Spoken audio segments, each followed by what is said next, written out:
Hi everyone, I'm Jolene Breedlove and I'll be presenting a review of assessment issues in gifted education and their implications for identifying gifted minority students.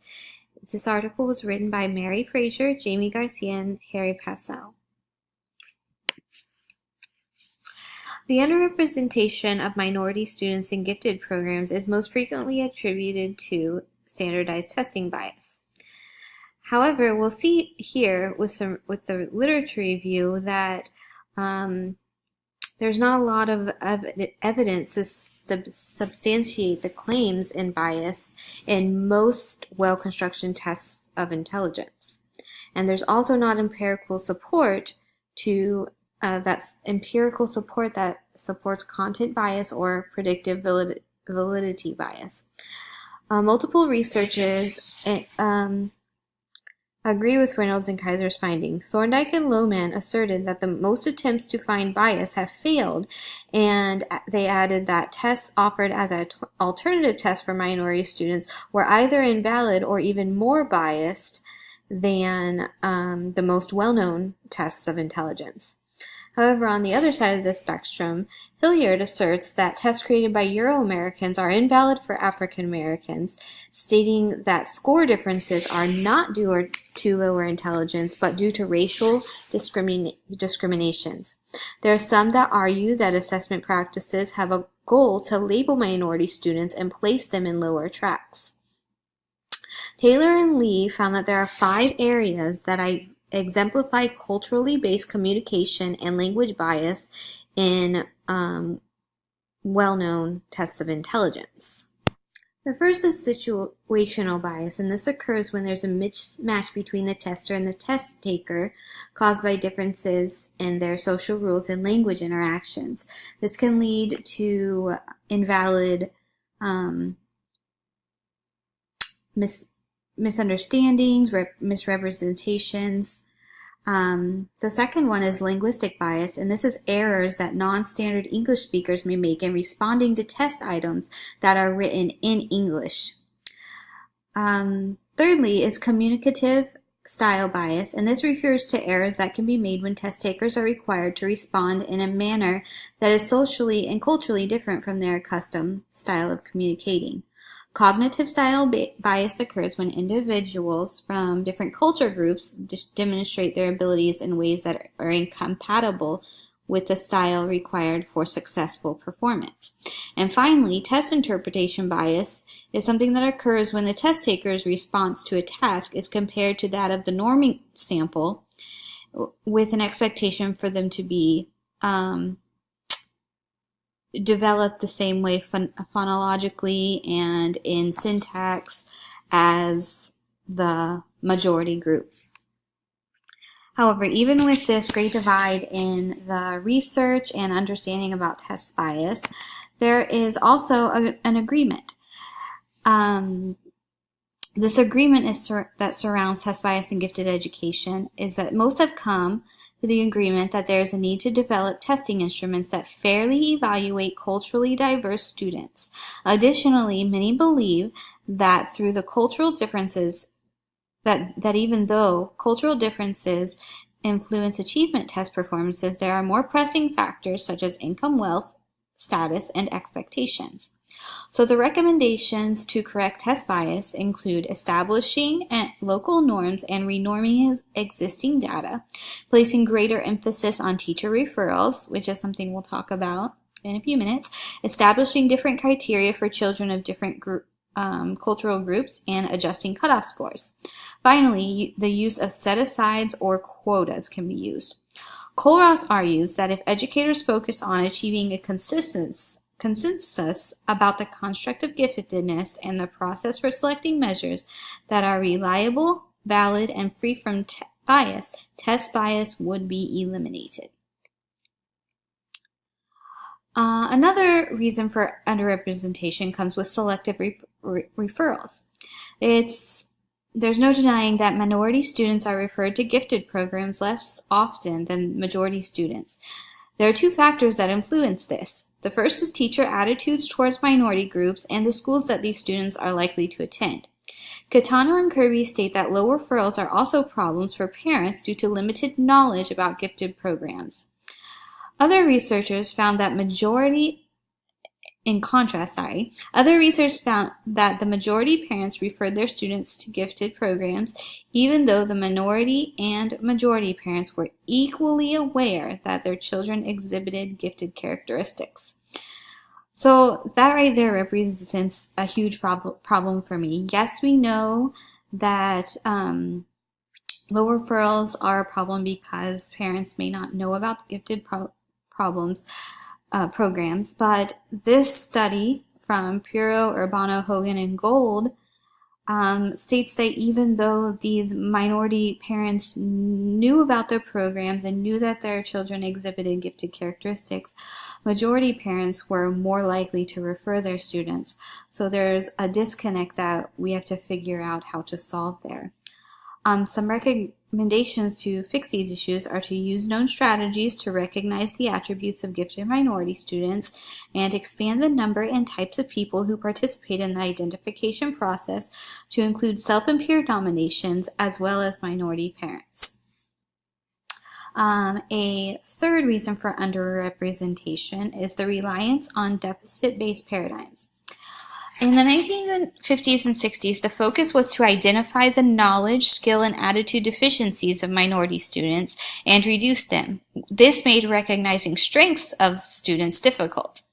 In the 60s, there were only a few studies that focused on achieving minority students. Glass and Ross's study found that factors or trends that were prevalent in the lives of students who rose above disadvantaged backgrounds. These factors can provide clues for methods of assessments that could be used for minority students being considered for gifted programs. In the 1970s, challenges to the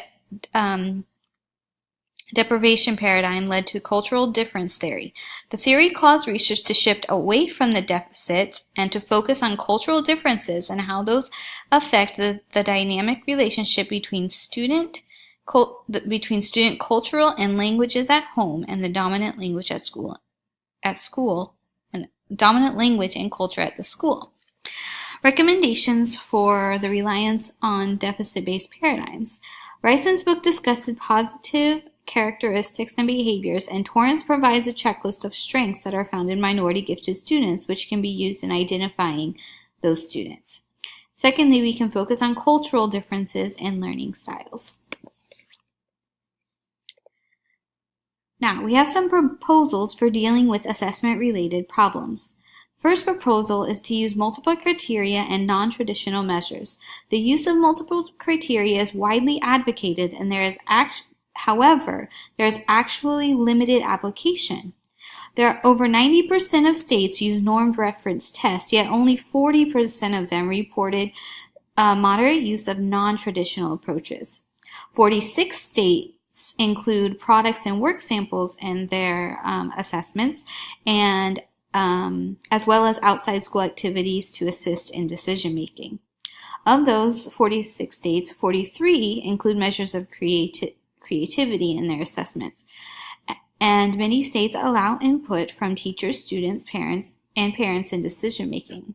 So I really feel like we are working towards and on our way towards the right track in using multiple criteria. We just have to make sure, yes, we may know about it and we may know that it's good to use, but as I stated first, there's limited application of these multiple criteria. So we just need to make sure and really push that they're actually being used in our schools and in our districts.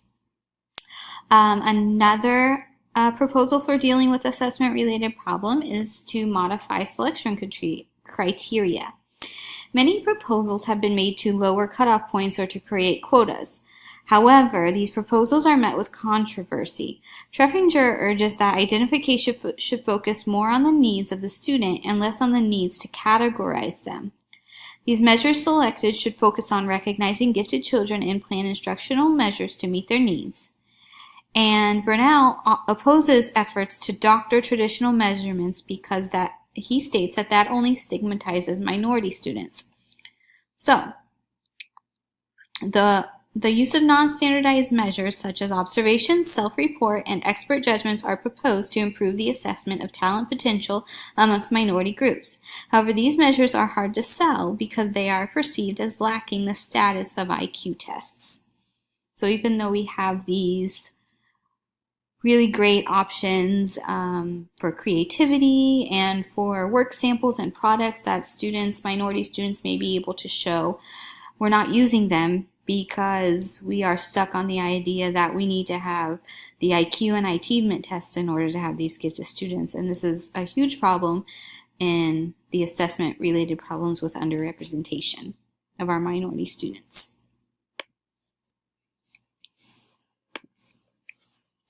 So now we have implications for research. The first is the construct of giftedness. The fundamental question that we have to ask is what constitutes giftedness, and is it manifested in the same way in all cultures and groups? Researchers show that there are likely traits, characteristics, and behaviors that are common across cultural and economic groups. However, they should be viewed through a cultural context. Many literature pieces agree that some basic characteristics should be at the core of a definition of giftedness. Ranulzi and Delcourt state that using standardized tests as primary identification tools leads to hardcore labeling. And finally, there's an agreement as to the definition of giftedness is critical in identifying talent potential and improving the process. Secondly, researchers must focus on the referral process. We must focus on addressing the issues related to the referral process. The first is teachers' nominations. They are viewed as too subjective and personally judgmental. Teacher nominations often miss potentially gifted students not in the mainstream, meaning not the straight A student, the perfect, well-behaved student that you have no issues with. Those are the students that teachers often nominate. Recent studies have shown that when teachers are trained, they make better, more informed, and more accurate referrals. Training should include an emphasis on interpreting traits in minority children. Research should focus on these key things: changing teacher attitudes, skills and understandings, helping teachers understand the different ways talent may be exhibited by diverse students, and sharpening referral skills. Additionally, research could provide insights of how parents and community members can enhance their part in the referral process. Next is the identification process. We need to shift away from the absolute concept of being gifted and focus on developing gifted behaviors in those who have highest potential. Research design should focus on how a student uses intelligence in situations that require the development of gifted behaviors, such as performance and products. Research needs to come from a variety of objective and subjective sources, though it is not evident which type of data will prove to be most fruitful. And research needs to find better ways of combining information from multiple sources. And we need to do this in order to arrive at valid service decisions.